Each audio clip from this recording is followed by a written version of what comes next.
What's up, everybody? I'm Jake the Lawn Kid. Welcome back to yet another video. So nice to have you guys here. Hope all of you are having a fantastic morning, afternoon, evening. Heck, I hope all of you guys are having an awesome week. You guys know we're halfway into the week right now. It is Wednesday, so happy Wednesday to all of you. I hope you're enjoying your Wednesday morning with a nice cup of black coffee. Absolutely phenomenal. So one of the things I've been thinking about over the last couple of weeks that I've been out mowing lawns is how ugly some of them might look. And it kind of correlates with a lot of the questions that I've been getting from a lot of you guys over Facebook, over Instagram, some here in the YouTube comments. A lot of you guys have been asking, Jake, why does my lawn look so ugly right now, right? Other lawns around me are so like double dark green and beautiful, whereas mine that I'm taking care of to my best ability looks all lime green and ugly. Well, my friends, I want to go ahead and talk about a couple of reasons as to why that might be that your lawn is lime green, whereas other lawns around you are dark. Okay, so the first thing I want to go ahead and talk about is site history. That will explain 80 to 90% of the reasons as to why you have a certain problem in your lawn. So the first one that a lot of people often like to correlate when they see lime green in their lawns is going to be Poa annua and Poa trivialis. Now, Poa annua is an annual weed. It can be easily suppressed. I wouldn't say controlled, I'd say more suppressed with an application of tenacity. They'll turn it white and kind of stunt its growth a little bit and help you differentiate where the Poa spots are compared to the actual lawn, because these weeds do mirror the look of your lawn. Whereas on the other hand, Poa trivialis, that is a perennial weed, and because of that, it is almost next to impossible to control. The only way to really control it is either glyphosate or dig it out about a foot around where it is actually growing, because those roots do stick out very, very far. Now, what I encourage most people to do if you have Poa annua or Poa trivialis is to either A, not worry about it and just accept it and move on. Hey, that's my cat right there. What's up, player?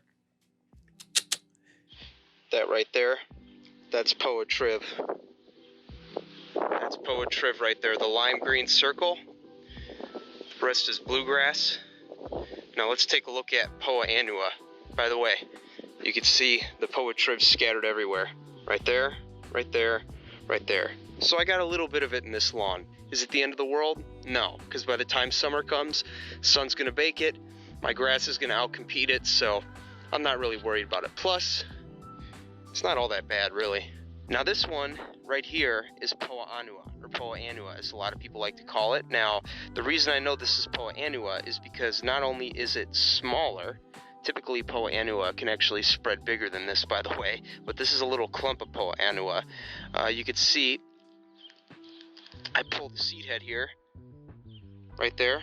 That's the Poa annua seed head. You can see how small they are. Now, the timing on this couldn't be, hang on a second. The timing on this couldn't be any better, because typically what happens around this time of the year is your lawn will go to seed, right? What'll happen is these seed heads will start popping out of the lawn as an indicator of stress in the spring. Now, I don't typically like to look at it that way. I like to think of it more as my lawn is telling me, hey, I'm nourished, I'm able to grow well, and because of that, I am going to seed and stress for that reason, because I'm a spoiled brat, right? That's the way grass works. It's spoiled grass. One of the reasons I wanted to mention this is because I did a video around this time last year where I talked about these seed heads and what to do about them. So if you want to see that, that'll be linked up here and down below. But the reason I wanted to show you this is because oftentimes what can happen is seed heads can easily be mixed up, especially if you have a bluegrass, rye, or fescue lawn, which seeds prominently in the spring. What can often happen is you can mix them up and you won't know what's what. So let me just go ahead and show you some of the key differences here. So let's go ahead and see if we can find a grass head from our Kentucky bluegrass here. They look pretty much very similar across all cool season grasses. You can see right there, that is a bluegrass seed head. You can see how much thicker and more colorful it is, whereas the Poa seed head, let me see if I can find another one here so we can do a little comparison here. Yep, perfect. Fresh grass blades right there. So yeah, check this out, look. This one, albeit not fully developed, but this is pretty much what it continues to look like as it gets bigger for POA. So you can see the POA head is small and stubby, whereas the bluegrass seed head is a little more, you know, puffy and colorful. So it just goes to show, if you're having trouble figuring out which is which, that's how you identify POA annua in your bluegrass lawn when it's going to seed. Now, as far as POA trivialis, you just saw it a few minutes ago. It's very easy to identify. It only shows up as green, like clumps, if you will, in your lawn that don't grow very tall. And you can also tell if you touch the blades of POA trivialis, they're not as smooth as bluegrass. They're a little more coarse, right? A little unpleasant to touch. If you're looking for ways to differentiate POA trivialis and POA annua in your cool season lawn, that is how you would go about doing it. And as far as how to control it, like I said, tenacity will suppress the POA annua, POA triv. Either glyphosate or dig it out about a foot around and resod, reseed, whatever you want to do. There's so many options out there, however, very little products that will actually control POA trivialis. But in my opinion, I just leave it all alone. You know what I mean? I just, whatever. I don't care. It's all going to be gone in the summer anyway, but everybody's welcome to do what they want. So anyway, to all of my cool season friends out there who are dealing with a variety of POA, whether it's POA annua or POA trivialis, you can do those things, but if you don't feel like doing those things, I would just say, hey, you know what? It blends in with your grass. It looks ugly in the spring. It's gonna look a little bit ugly as it dies off throughout the month of June. But as you continue to push your grass and maybe mow a little bit taller because you are in the summer, your grass will eventually cover up all of that tough damage that does come with the cost of continuing to deal with POA annua and POA trivialis in your lawn. So that's what I'd recommend for you guys if you're not really looking to go ahead and treat that. Now, aside from having those problem weeds, because they do blend in with our cool season lawns very, very well, mowing too low or not mowing often enough. Now, real quick, before I go ahead any further about mowing too low, let me just say there are some lawns here on YouTube, Connor Ward, Ryan Knorr, you guys know all those people. Their lawns look really, really good mowed low, and that is because they had the time, the dedication, and all of the labor to keep it that way. Whereas most of us homeowners out there who are mowing with rotary mowers maybe once or twice a week, we need to do things a little bit differently, right? We need to make sure that we're not just mowing at a certain height, but mowing it frequently enough. And the best I could recommend for you guys is twice a week, once a week at minimum. If you do that, things will look a little bit better. I digress from that. The reasons most lawns around here do look a little lime green, especially after a mowing, is because if you let them grow a little too long in the spring, kind of like I did with my back lawn this year, I started mowing a little bit later than normal because I've just been so busy, as I'm sure a lot of us are. What I'm trying to say here is if your lawn is lime green and you're noticing it after a mowing or a few, essentially what that could be is your lawn growing up a little taller than it's used to, and because of that, the crowns or the base, so to speak, that supports the grass plant are growing to grow a little bit higher as well. So when you cut the lawn at your normal height and you do it later than normal after the lawn has grown a little bit taller than normal, what you're doing is you're actually cutting into that crown base material, thus giving you that lime green, maybe even a little bit of a brown look that your lawn is experiencing right now. So what I would suggest you would do if your lawn is lime green due to mowing,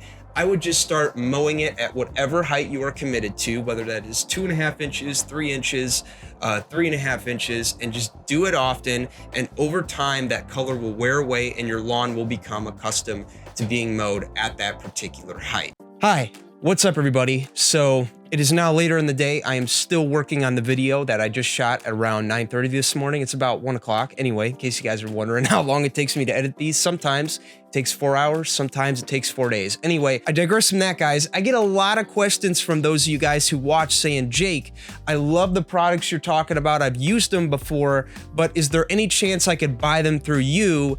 And now, my friends, I'm happy to tell you that the answer to all of that is yes. And that is on my website, jakethelawn.net. You could either type that in Google, or to make it much easier on yourself, you could click the link down in the description below. I actually took the liberty of putting together a top 5 5 list at the very top of my website page showing you guys 5 products that I highly recommend you get your hands on for Memorial Day, or at least 1 or 2 of them, or combinations if you will, depending on what you want to do, right? I got more so options on there for you, not necessarily saying you need to purchase everything, but if you want to purchase something from there, I pinned some flagship up there for those of you who want to get it. I also got the granular double dark. I also got the next double dark cocktail up there for you as well. And on top of that, one of my favorite liquid grub controls for preventing grub worms in your lawn. As we're approaching mid to late May, it's a great time to get down a grub treatment like we talked about in last week's video. So for those of you guys who want to check all that out, check out the link in the description below to my website, jakethelawnkid.net. Hopefully we'll have a discount on all this soon leading up to Memorial Day. But in the meantime, I have everything pinned at the top of the site. And on top of that, way more products that you could purchase for your everyday DIY needs in your lawn and landscape. So jakethelawnkid.net, click the link down below at your convenience. Let's get back to the video. Now, the third reason your lawn might look a little depleted and lime green is because of Mother Nature herself bringing you a lot of rain. You might think, Jake, I thought rain was good for the lawn. Yes, it is, but too much of it is not. The first thing you need to think about is if you're getting a lot of rain and you have a high number interval between the number of applications you're doing to your lawn, like maybe it's 6 weeks, maybe it's 8 weeks. One of the risks you can run into if maybe you have a rainy summer or a rainy spring and it's cold is your nutrients being flushed out of the lawn, right? So when that happens, a result of that can be your lawn looking a little lime green and a little depleted. Now, the way to combat that, and this actually transitions into part 2 of the equation, is to get down a fertilizer. Now, not just any fertilizer. You see, we want to compensate for the nutrients that were lost, but we also want to think long-term in this case, not just short-term, we want to think long-term. Now, what I mean by that is you want to put down something that is a little more controlled release. You don't want to just put down a synthetic fertilizer that's going to give you results immediately and not last, right? You want something that not only has fast release nitrogen, but you also want something that has slow release nitrogen. For this particular instance, I highly recommend you guys consider going liquid. If you've been doing lawn care and you're looking to advance things, I highly recommend the 1801 product from my good friends over at Green County Fertilizer. This product contains 18% nitrogen, 14% of that is going to be fast release, so you're going to see a really grand green up really quick about a couple days after you put it down. And in addition to that, 4% of that nitrogen is slow release, which in turn is going to help keep your grass green for a good 6 to 8 weeks. So if you're looking for a great fertility product, ideally liquid, to combat your lawn looking depleted during this time, I recommend the 1801 Green Punch product. So for all my next users out there looking to pick up a great combo of products to use during this time, I highly recommend the 1801 because you're gonna get that fast and slow release nitrogen out of there. You're gonna get a little bit of potassium in there too to help with plant stress and help with root development as we head into the summertime. And in addition to that, the 002, you get an extra leg up on that potassium as well as some iron to help with that color. And on top of that, a dose of micronutrients. You see, if there's anything you could do for a lawn in times where it looks a little stressed, a little depleted, what have you, I highly recommend getting down some micronutrients, because when you get down those micronutrients, they're going to fill in that nutrient gap. They're going to be the support system, if you will, to the leading macronutrients, the NPK, that we apply on a regular basis in our lawn care program. And microgreen is abundant in all of that. Now, you can use whatever products you want. I'm not telling you microgreen is the end all be all for all, right? You guys use whatever products you want, whatever preferences you have, but I'm just telling you what I have used in my lawn. If you can go liquid and you're looking to go liquid in this case, I would, especially during the rainy season, so you don't have to worry about any washout of your granular fertilizer with those unexpected rains that we often get in the springtime. Now guys, I encourage you, comment down below. Let me know, what issues have you been dealing with in your lawn this year? Is your lawn looking lime green? Is it because of mowing? Do you have POA? Do you have any of these issues that I talked about in this video? If you do, please comment below. Let's start a conversation about it. Let's discuss it. Any other issues, leave them down below. It's also great for me because it provides me insight as to what you guys are talking about, and that's future videos that I could make to help you guys out. So comment below, let's start a discussion, let's have some fun, and let's talk some lawns. If you guys would like to, JTLK merch is available. Links down in the description below. You can see I'm rocking the V-neck right now with the logo on it. So for any of my longtime supporters out there looking to sport some merch, that link will be down in the description below as well. See ya.